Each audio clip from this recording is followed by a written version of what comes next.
Hi friends, இன்றைக்கி வந்து நீங்கள் சண்டேவோட vlog தான் பார்க்க போகிறீங்க. அன்றைக்கி வந்து மார்னிங் டிஃபன் முடிச்சுட்டு கையோட ஆஃப்டர்நூன் லஞ்ச் ப்ரிப்பேர் பண்ண ஆரம்பிச்சிட்டேன்.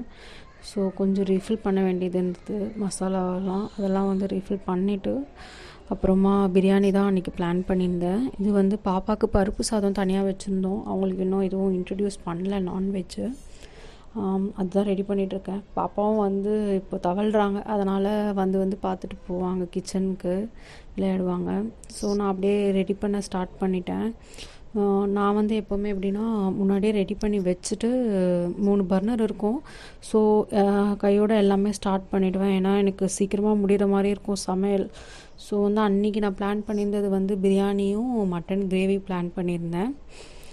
மட்டன் கிரேவிக்கு எல்லாம் தாளித்து விட்டு நான் வந்து விசில் போட்டுருவேன். விசில் ஒரு 5 விசில் வைப்பேன், எனக்கு சரியாக இருக்கும். அட் த மீன் டைம் அந்த பக்கம் பிரியாணியும் செஞ்சிட்ருந்தேன். ஸோ பிரியாணி வந்து கொதி வந்துருச்சு. ஸோ அதனால் அதில் ரைஸை போட்டுட்டு கொஞ்சம் மட்டன் வெந்ததில் வந்து கொஞ்சம் எடுத்து வச்சுட்டு மட்டன் சுக்காவாக பண்ணலாம் அப்படின்னு சொல்லிட்டு குக்கர்லேயே வச்சுட்டேன். அன்றைக்கி கிளைமேட்டும் நல்லா இருந்தது. ஸோ பிரியாணியும் ரெடி ஆகிடுச்சு.